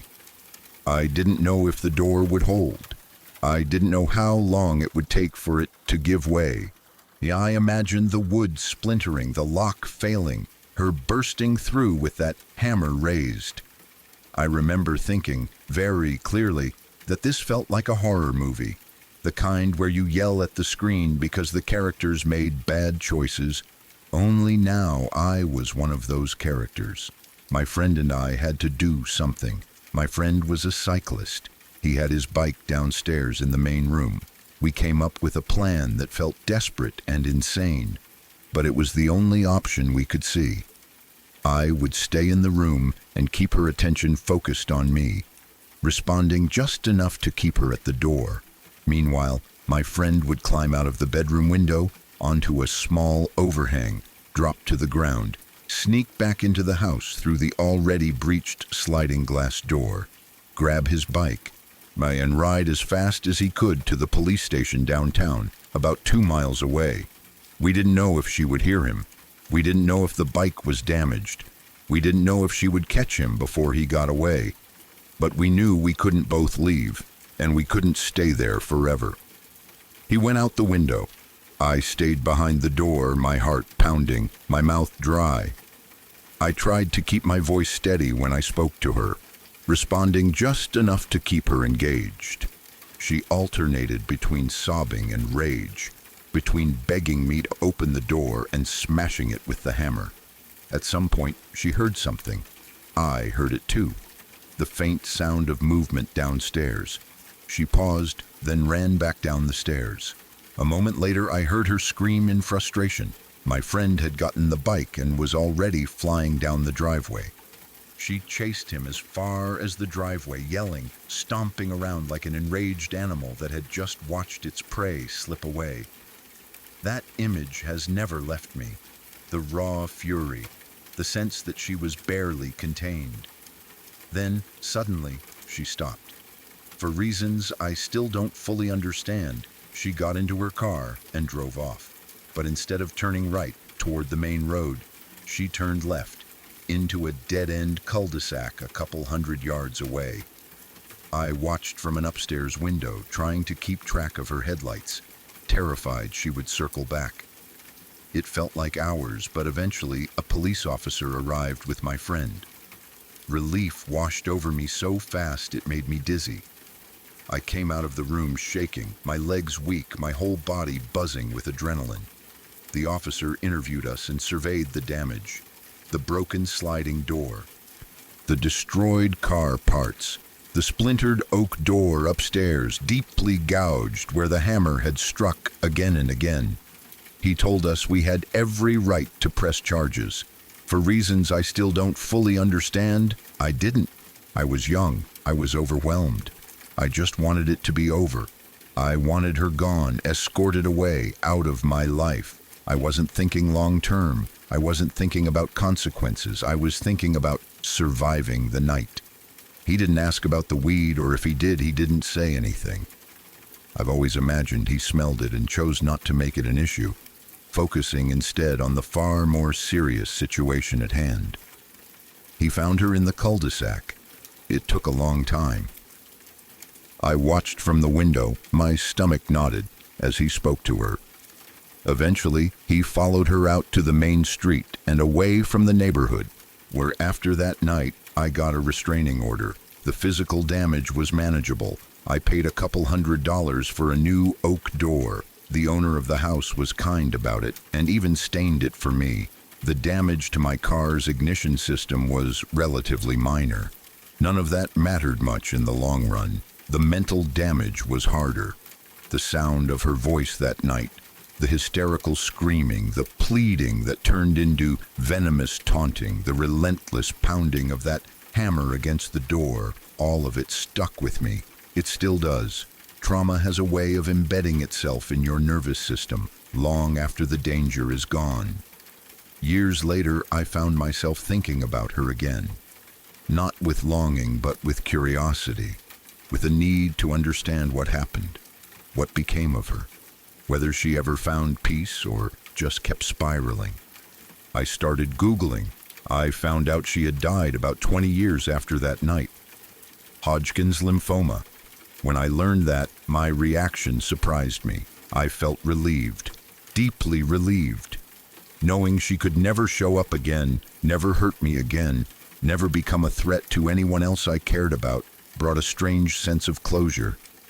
But I also felt sad, not for what she did, but for who she was, for the pain that clearly consumed her, for the fact that someone so volatile, so destructive, was also someone who had once been part of my life. The two feelings existed side by side, and they still do. That night changed me. It taught me how quickly things can turn dangerous, how denial and hesitation can make things worse, how important it is to take threats seriously, especially from people who have already shown you who they are. It also taught me something uncomfortable about empathy. My dad used to say that understanding someone doesn't mean excusing them. I understand now. I can recognize that she was deeply troubled and still acknowledge that what she did was terrifying and unacceptable. The house is long gone from my life. The door was replaced. The car was fixed. My friend and I moved on, but the memory remains. That night lives in the sound of a hammer striking wood, in the echo of screaming in a quiet, wooded place, in the realization that sometimes the most frightening monsters aren't strangers, but people who once knew you intimately, and that's the part that still haunts me the most.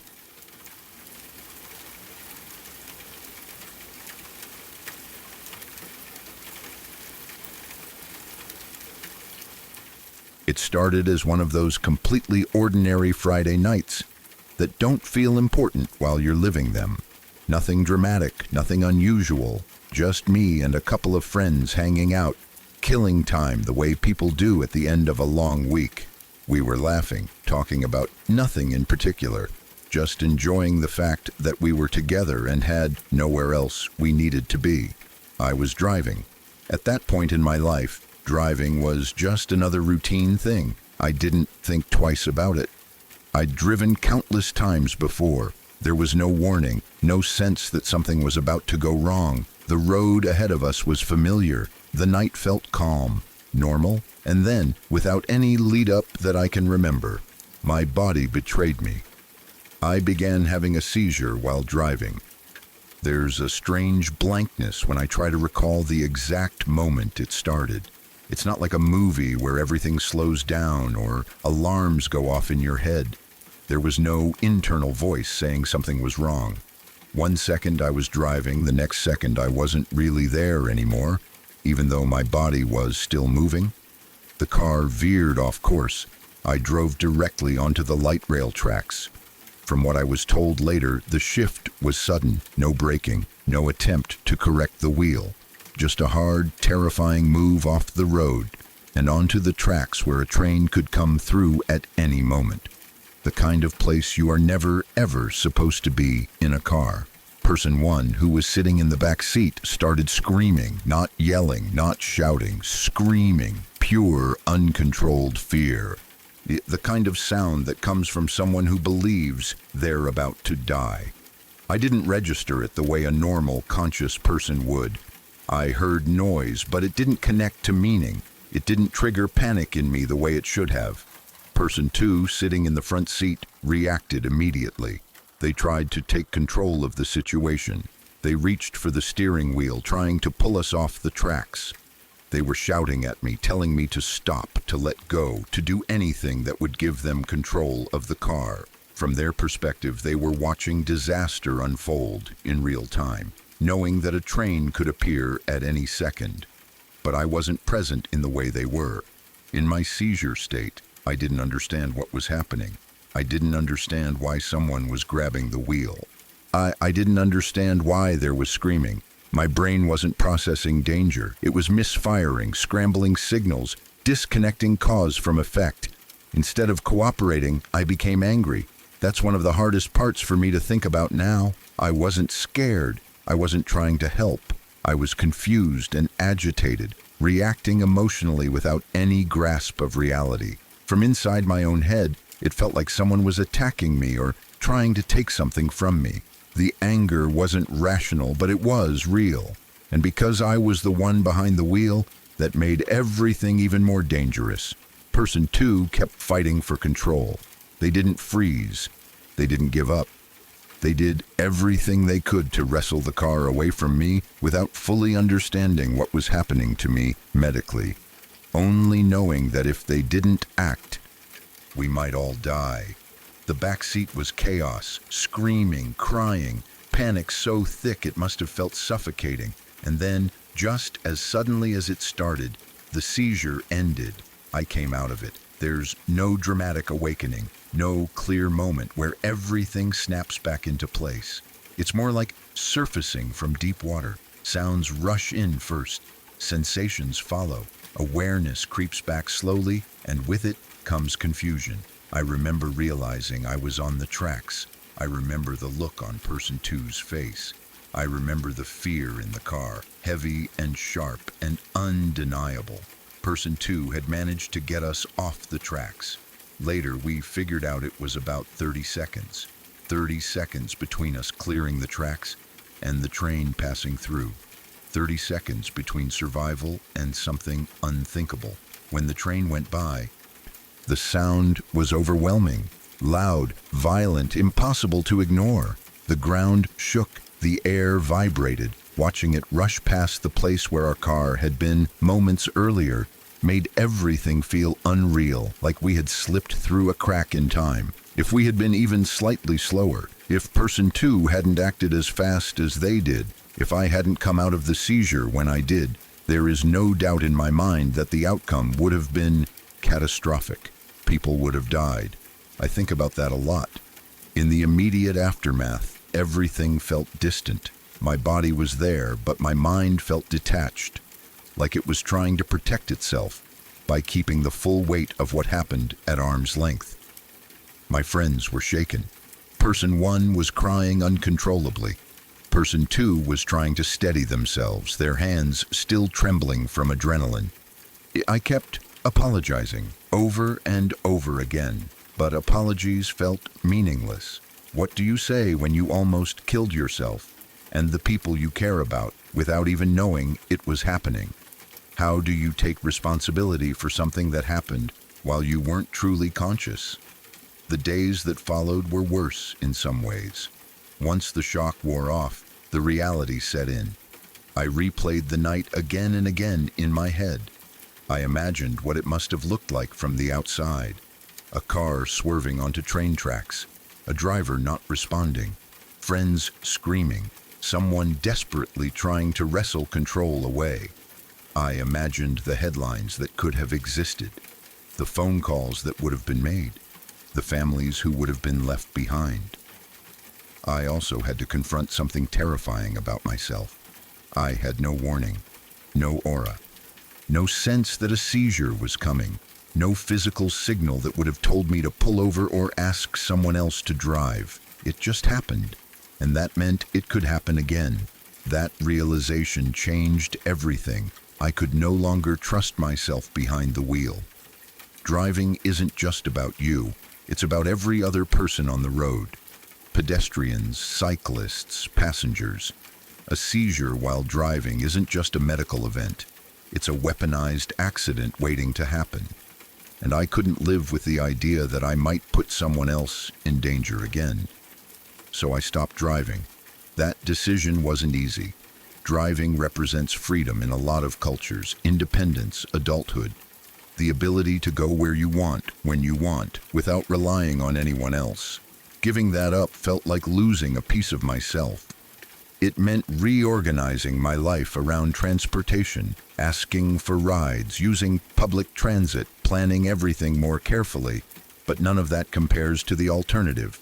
Every time I think about driving again, my mind goes back to the tracks, to the screaming, to the anger I didn't understand at the time, to the train roaring past seconds later, to the knowledge that survival wasn't because of skill or luck on my part, but because someone else acted quickly enough to save us. I live with a strange mix of gratitude and guilt. Gratitude that my friends survived. Gratitude that no one was hurt. Gratitude that the train was just far enough away. Gratitude that person 2 didn't hesitate. And guilt because my body put them in that position in the first place. I've talked to doctors since then. I've learned more about seizures, about how unpredictable they can be, about how the brain can shut down logic and awareness without warning. Understanding the science helps, but it doesn't erase the emotional impact. There's also a kind of fear that lingers quietly in the background. Not panic, not constant dread. Just an awareness that something inside you can fail without notice. That your sense of control is, in some ways, an illusion. That the body you rely on to carry you through the world has its own rules, and sometimes it doesn't warn you before breaking them. That night changed how I see myself. It changed how I see responsibility. It changed how I see luck. I don't drive anymore, and I don't regret that decision, even though it's inconvenient and sometimes frustrating. Every inconvenience is a reminder that we lived, that my friends went home that night, that no families got phone calls they shouldn't have had to receive. Sometimes people don't understand when I explain why I don't drive. They assume it's anxiety or fear or an overreaction. They don't see the tracks. They don't hear the screaming. They don't feel the moment when reality snapped back into place and revealed just how close we came. But I do, and that's enough. That Friday night started like nothing at all. Just friends, a car, a drive, and it ended with a decision that permanently reshaped my life. Not because I wanted it to, but because it had to. I don't drive anymore because I was given a second chance, and I'm not willing to gamble that away.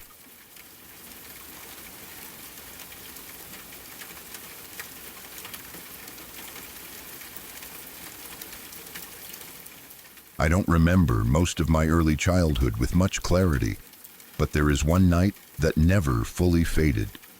Even now, years later, when I think about it, the memory still feels sharp in places, like it never finished settling into the past. I was very young, maybe 4 or 5 years old, and at the time I didn't understand how close I came to something that could have changed my entire life. That night, my godparents took me to the mall. It was supposed to be a simple outing, nothing special, just one of those normal evenings where adults run errands and kids tag along.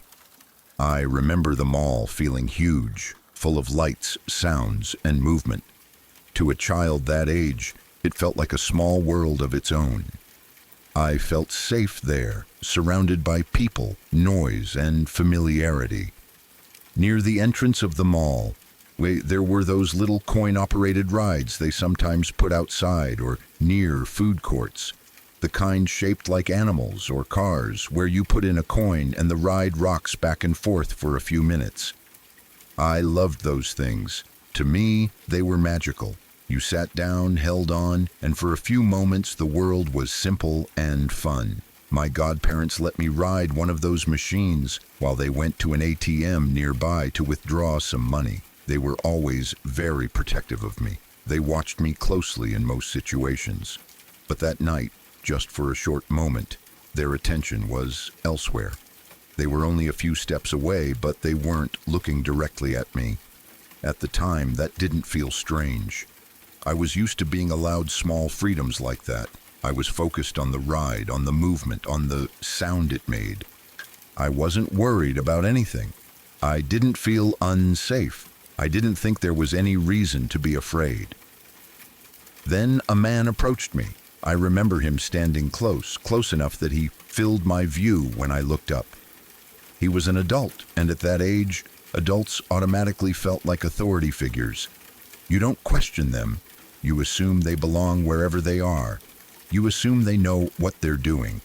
He spoke to me in a rough voice, not angry, but firm, serious. He said, "Son, so this is where you've been. I've been looking for you everywhere." Those words confused me immediately. I didn't recognize him. I didn't know who he was. But I was very young, and my brain didn't have the tools to process that confusion properly. I remember feeling puzzled, trying to make sense of what he was saying. Adults didn't usually lie to me, and the way he spoke sounded confident, like he knew exactly what he was doing. Before I could fully react or think about it, he grabbed me. He lifted me off the ride and started carrying me away.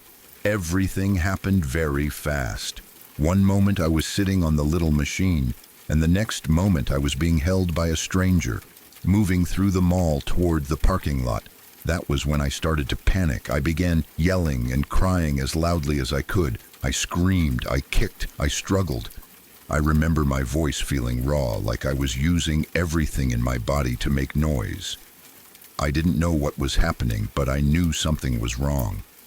I knew I didn't want to go with him. I knew I wanted my godparents. What's horrifying to think about now is that people saw us. We passed by other adults, other shoppers, other families, and no one stopped him. No one asked a question. No one intervened. To them, it probably looked like a normal situation. A child being carried by a parent or relative. A child throwing a tantrum because they didn't want to leave the mall. Children cry all the time. Children scream. Children resist adults they know. That's what makes situations like this so dangerous. A predator doesn't have to be quiet or sneaky. They just have to look confident enough that people assume everything is normal. As he carried me toward the parking lot, I kept screaming. My body was tense. My heart was racing. I remember the lights changing as we moved farther from the mall entrance, the noise fading slightly, the air feeling different. I don't know how long it took, but it felt like forever. Then suddenly, I heard a familiar voice. My godmother. She came running into the parking lot, yelling. Her voice was loud, sharp, full of panic. She was shouting at the man who was carrying me. In that moment, everything shifted. The control he had over the situation cracked instantly. He stopped. He turned to her and started explaining. He told her that he had made a mistake, that he thought I was his son, that he had been looking for his child and got confused. He apologized. He handed me back to her. He kept talking, calmly, confidently, spinning the story just enough to sound reasonable. And my godmother believed him. That's one of the hardest parts of this story for me to sit with. My godmother is an extremely kind person, but she has always been naive. She believes people easily. She trusts explanations if they sound sincere. She assumes good intentions unless something is obviously wrong.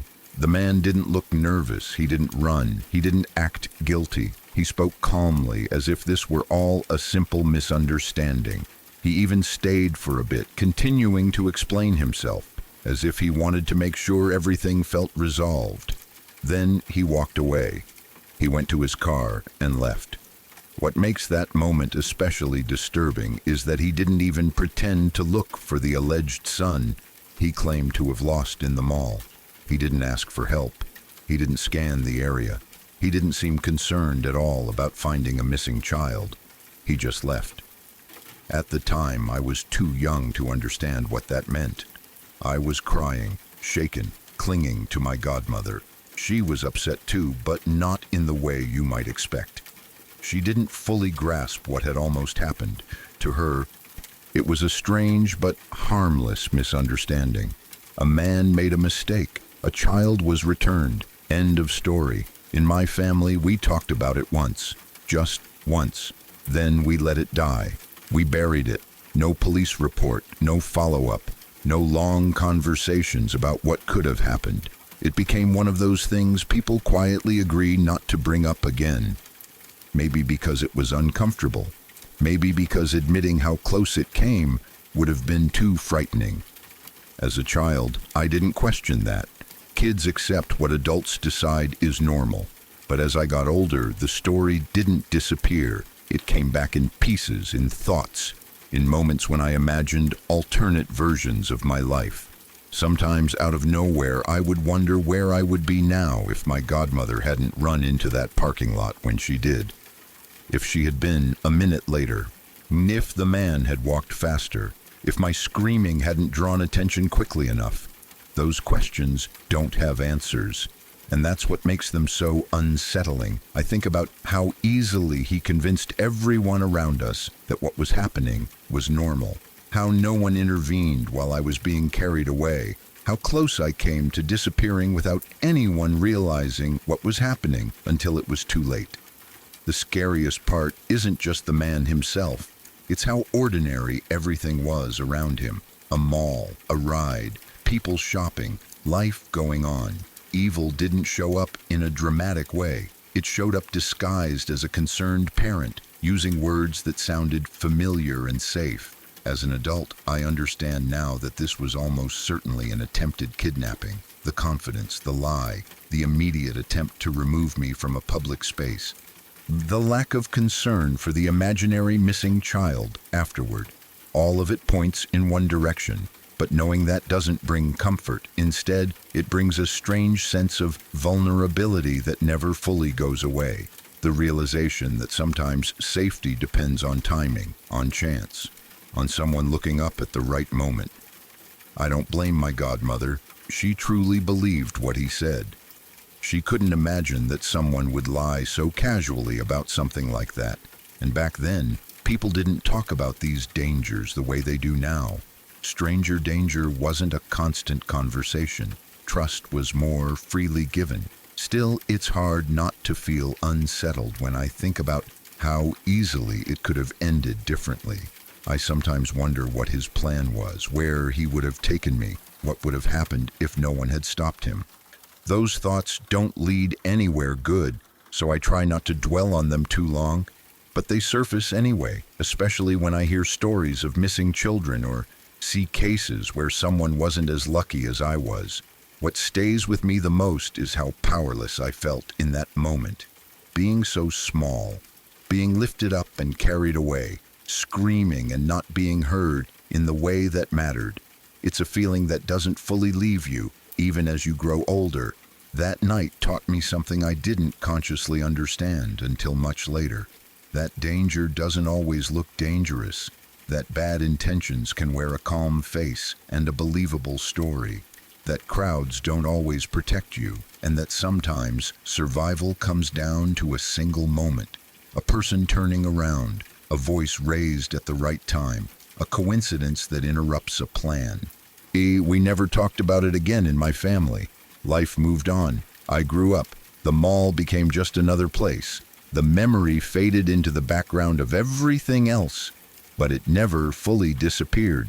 Sometimes when I'm alone with my thoughts, I picture that parking lot, the man walking away, the moment just before my godmother arrived, and I feel a quiet chill run through me, even now, because I know how close I came to vanishing, and I know that if things had gone just a little differently, I might not be here wondering about it at all.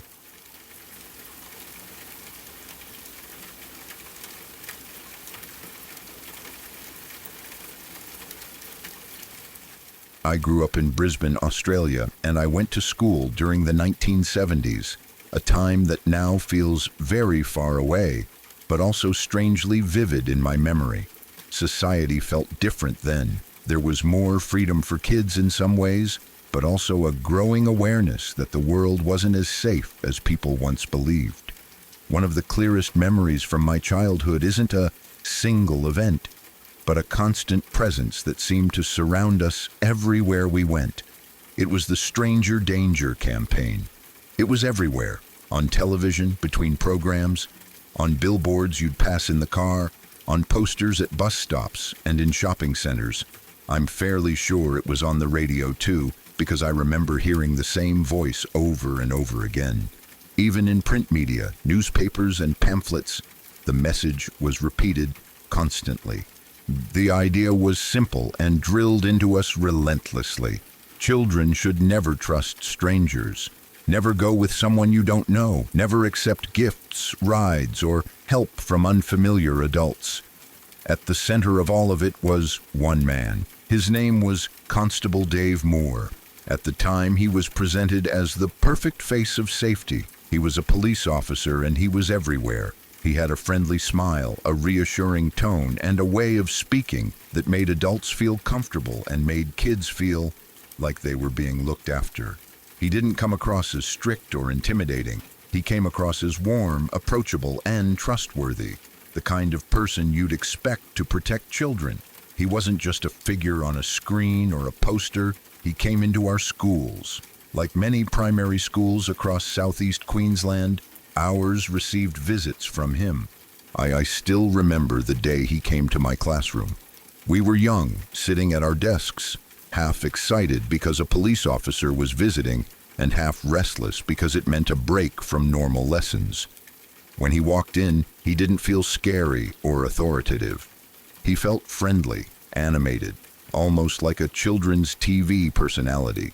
He talked to us about strangers, about how some adults might pretend to be nice, or pretend they needed help, or pretend they knew your parents.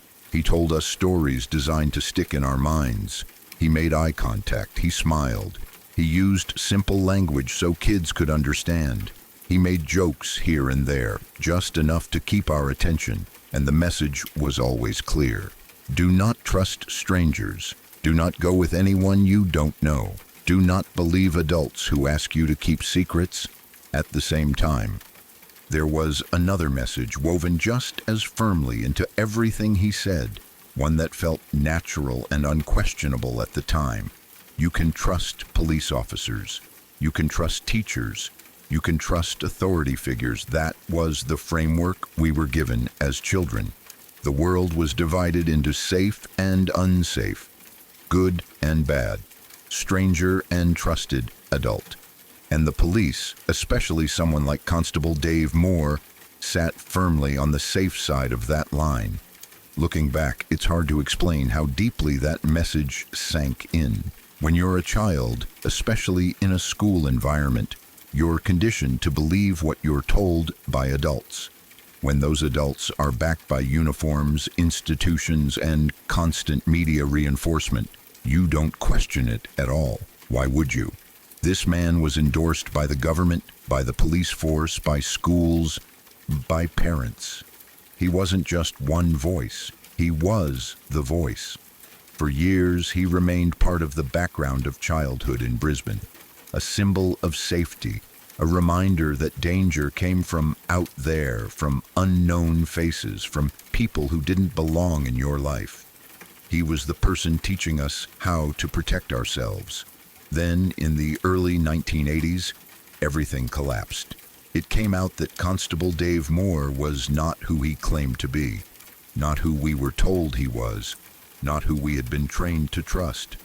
It was discovered that he was a violent pedophile and a rapist of children.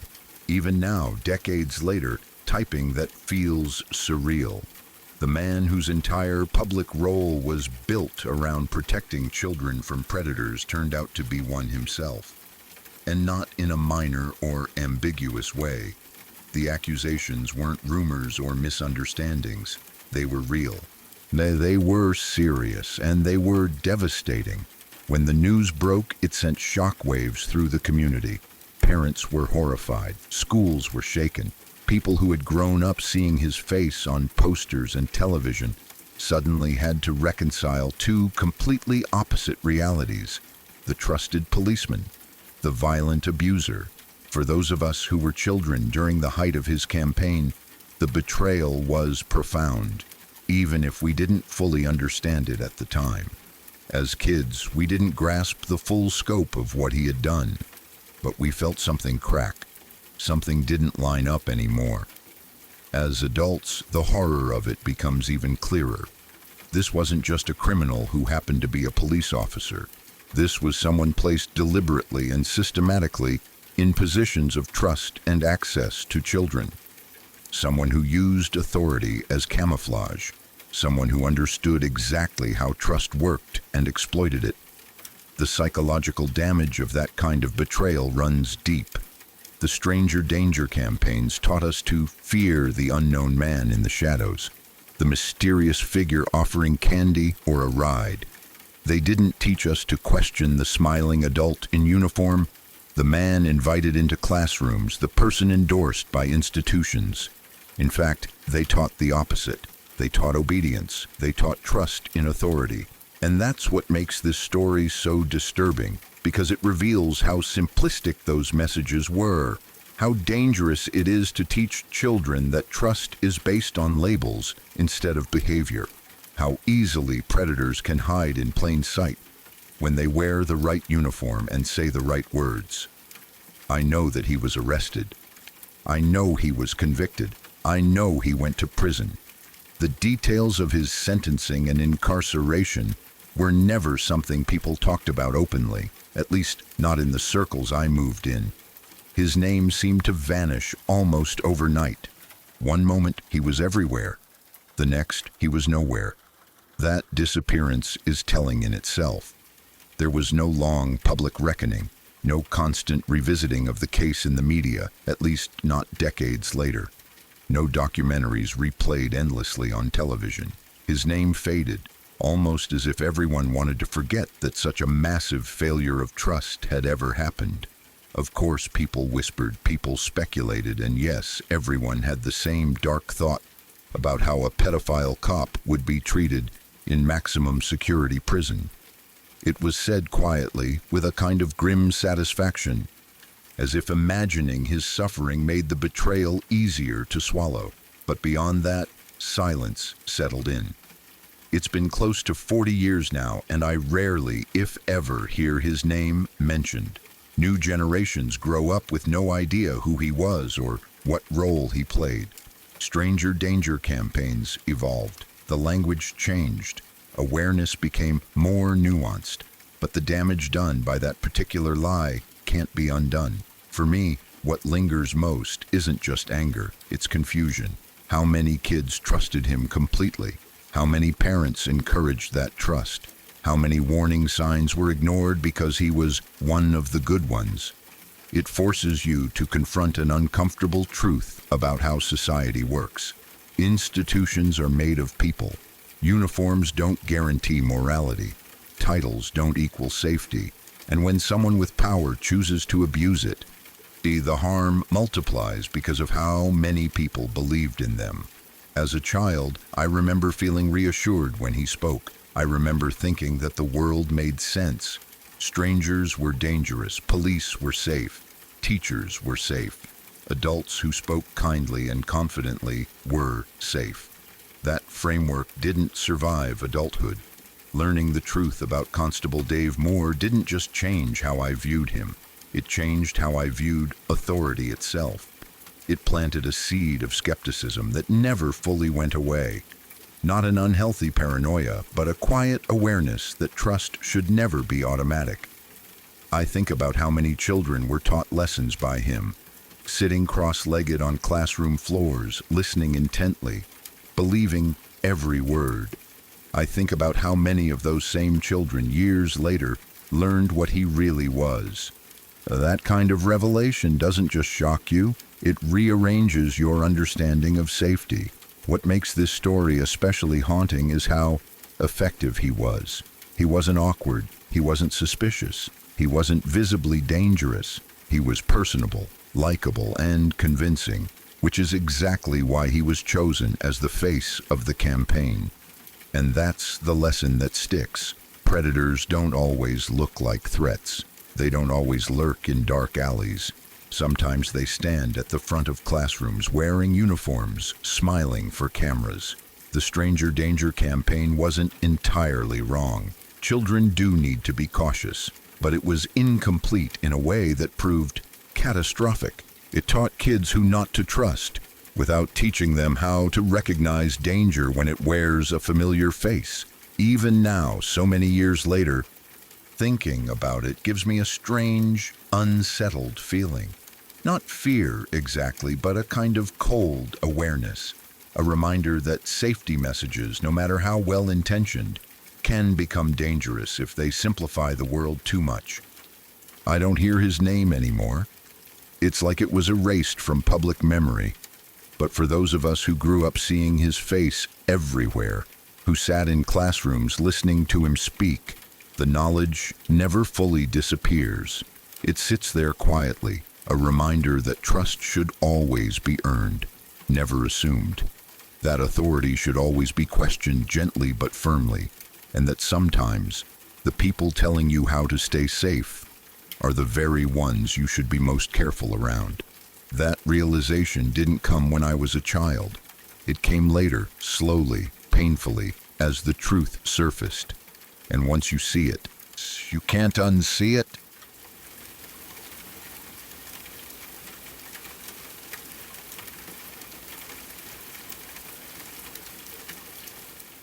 I didn't hear this story directly from the man it happened to. I heard it from my ex-girlfriend, who told it the way family stories usually get told, carefully with certain details repeated and others left vague, like everyone involved still felt uneasy even talking about it. It was about her uncle, and even though it wasn't something she experienced herself, the fear in her voice when she talked about it made it feel real in a way that stuck with me. Her uncle lived in West Virginia, deep in the mountains in a part of the state where towns are small, roads are narrow, and darkness feels heavier than it does anywhere else. If you've never been there, it's hard to explain just how isolated some of those areas are. Long stretches of road without houses, no cell service, thick forest pressing in from both sides. At night, the mountains swallow sound and light, and you can drive for miles without seeing another car. People who grow up there learn certain instincts early. You don't stop for just anything. You pay attention to the road, you trust your gut, and you listen when stories circulate, because in places like that, stories often come from something real. According to my ex, there was a period of time when people in that area were on edge because of rumors about a serial killer operating in the mountains. This wasn't something plastered all over national news, at least not at first. It was more local. Whispers, warnings passed from neighbor to neighbor. Be careful on that road. Don't stop if you see something strange. Lock your doors. What made it worse was how this killer supposedly worked. The story went that he targeted lone drivers, especially at night on secluded mountain roads. Places where help was far away and visibility was poor. One bridge, in particular, became infamous. It was an old bridge, narrow, crossing over a deep drop surrounded by trees. The kind of bridge where you slow down automatically, where your headlights only show a small stretch of road ahead, and where stopping feels natural if something is blocking the way. That's where the killer set his trap. According to the story, he would use the body of a previous victim. He would place it on the bridge in such a way that a driver coming along would see it and instinctively stop.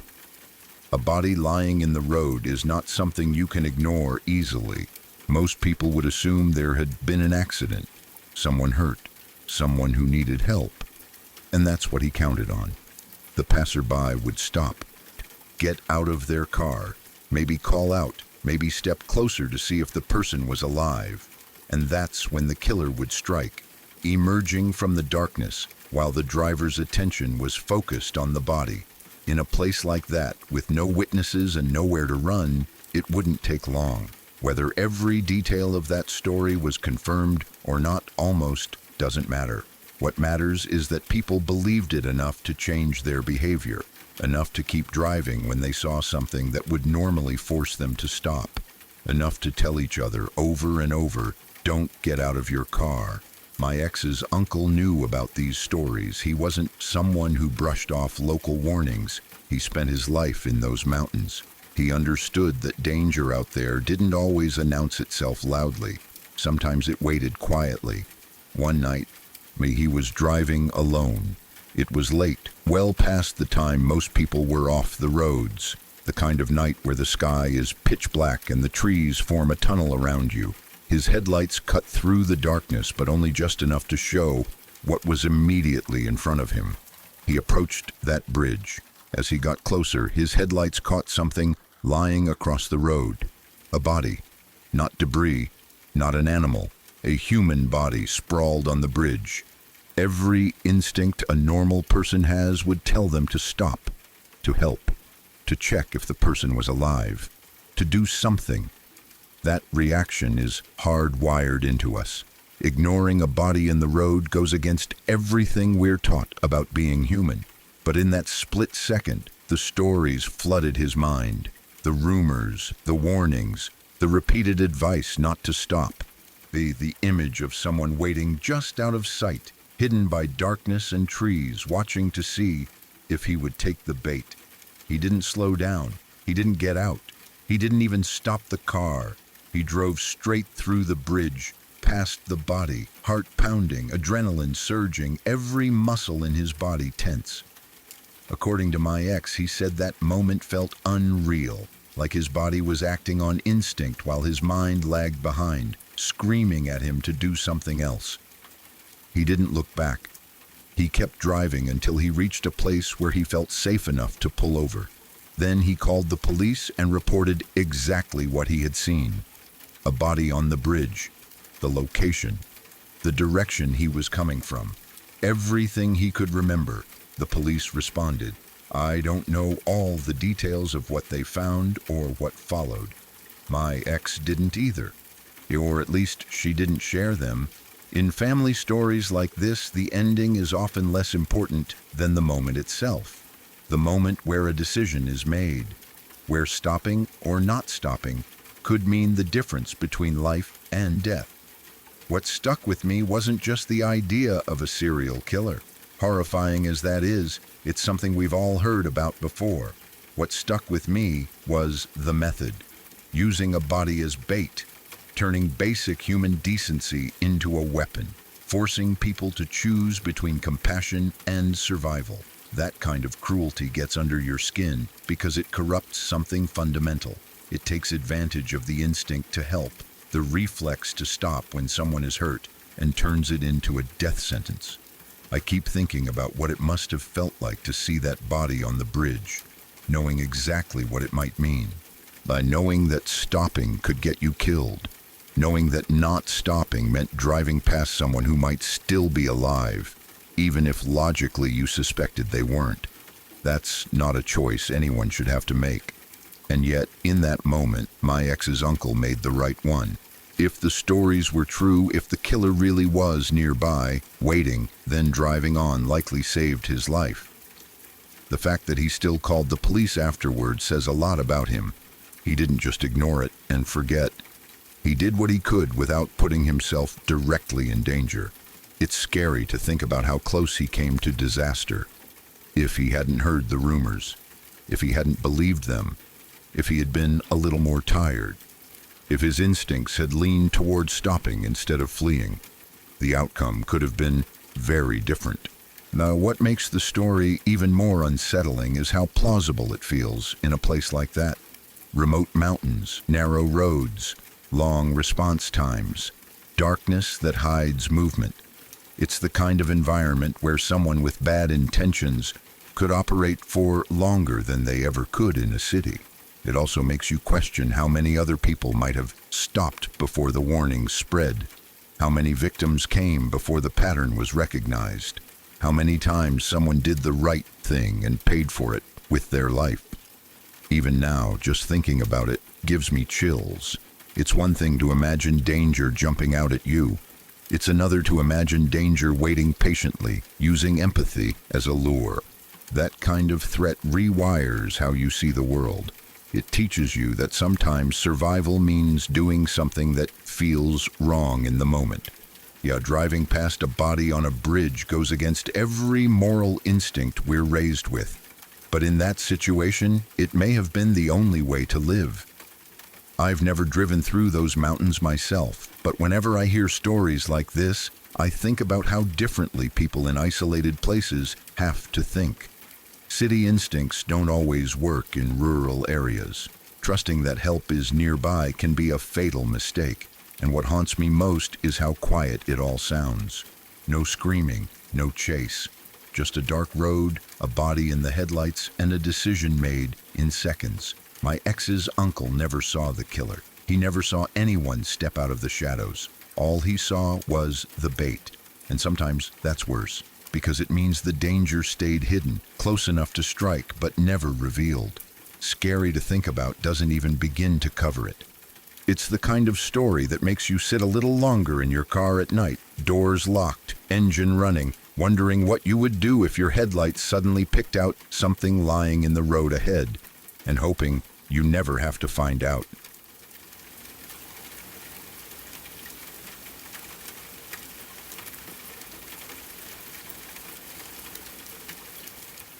If you're still here, it means these stories didn't just pass through you, they stayed.